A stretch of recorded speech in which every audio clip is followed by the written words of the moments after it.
So hi guys, hello to everyone who loves plants and welcome to my new video. My name is Tanya and the video will be dedicated to this guy. Yeah, that's a pretty nice guy which lives like I suppose for 2 months in my flat, but yeah, I'll show you the problem. Horrifying things. Hopefully you see it. What's that, you'll ask me?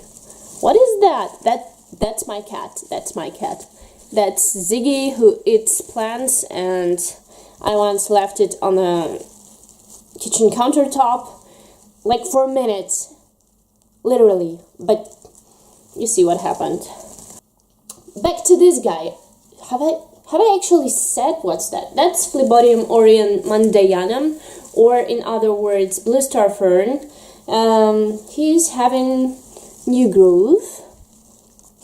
Well, also kind of this growth, chewed up growth, and quite a lot of new growth, I suppose.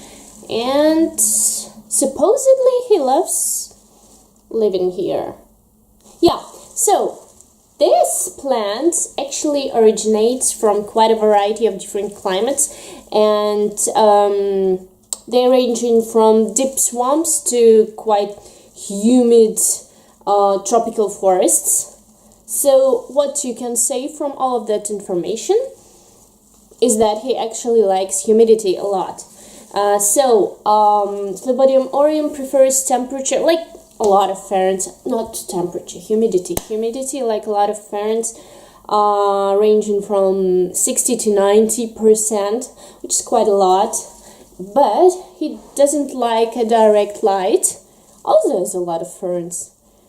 So he's actually sitting in my bathroom on a smallish window where it's quite humid, as it is bathroom, and he still gets quite, hopefully a lot of light because he's sitting right in the window, although it's a northern window.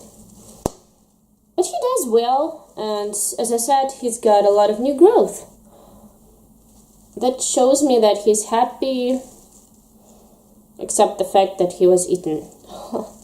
Blue star fern can actually grow, so its leaves can grow from 60 to 1 meter 20 centimeters, which is quite a lot. Hopefully you can see that he's got, why he is actually blue star fern is that because he has this bluish kind of a coloring to him. And if you want to maintain that color, it's better, you know what? It's better to mist him regularly, which I actually do. And also, yeah, living in my bathroom windowsill, he's doing quite well. But he likes this kind of showering procedure to him. Temperature, actually just normal room temperature, and he will be happy. It's not a big problem. Yeah, as I said, no direct sunlight. It will definitely burn him. Ferns, as a rule, don't like being in a full sun. As for watering, these guys, they prefer moist soil. So not soggy wet all the time, but still leave it a little bit humid, moist. Actually right now I can feel, I usually, what I do is that I try to weight the pot. So I feel the weight of the pot, and right now I feel that it's kind of needs watering. Although it's a little moist, but not soggy at all, and I can water it. And one main rule about watering, do not water him in his rhizomes. You see those fuzzy guys over here? This is a rhizome from which the plant grows. Hopefully you can see everything quite clear. Here and here. So this is it. So you need to water it from the side of the pot, only in the soil, but not in the center, not in the rhizome. It may cause all the leaves to drop. That's really important. Yeah, keep in mind. Anything else? Anything else? Anything else? So humidity, light, temperature, watering, soil. Yeah, also soil type. When I bought it, I can also show, I haven't repotted it. It is actually living here in simple soil mix, as you can see, but it does actually prefer if you add a little bit kind of orchid bark, orchid mix, which usually contains pine bark or something, because blue star fern is an epiphytic plant, so that means that they usually live on other trees, or usually trees mostly.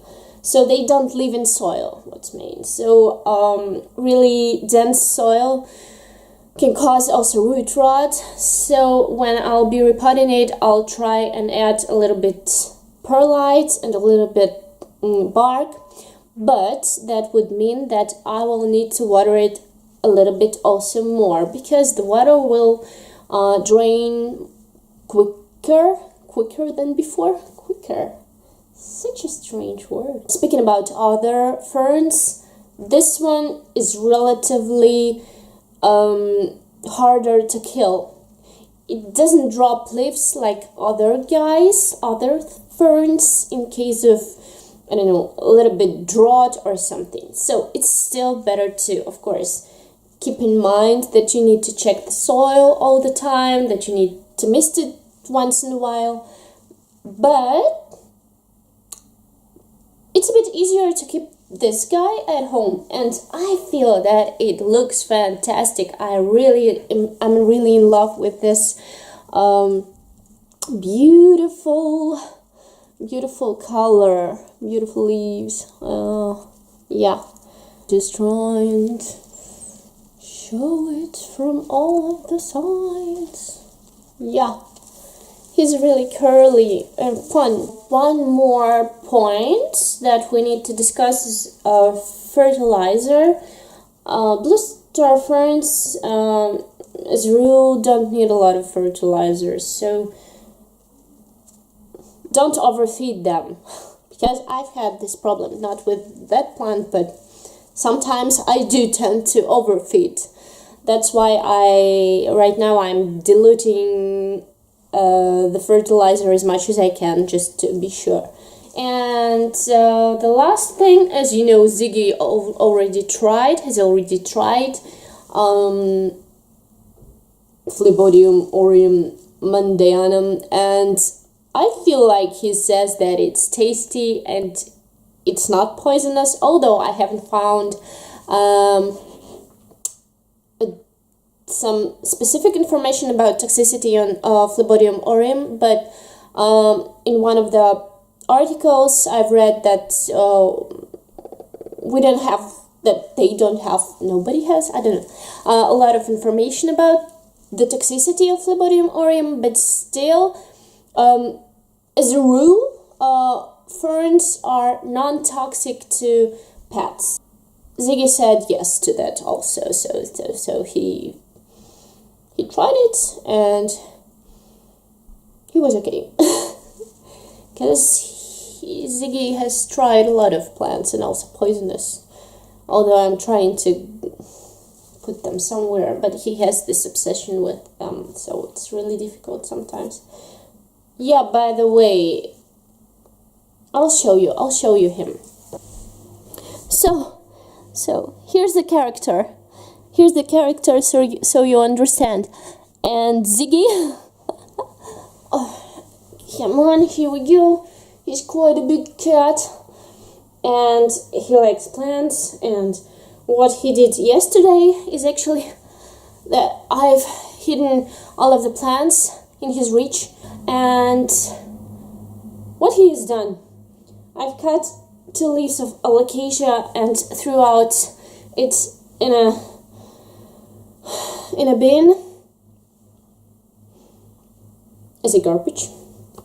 And he found them in this garbage bin, and tried it, and then of course he felt really bad.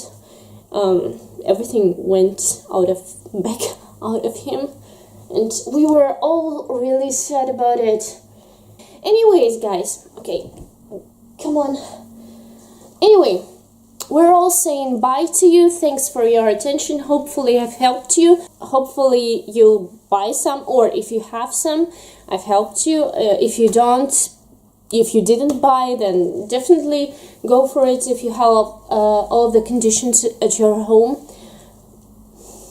I think it's quite easy to keep this guy if you have the right amount of humidity and also not a lot of light. You don't need light.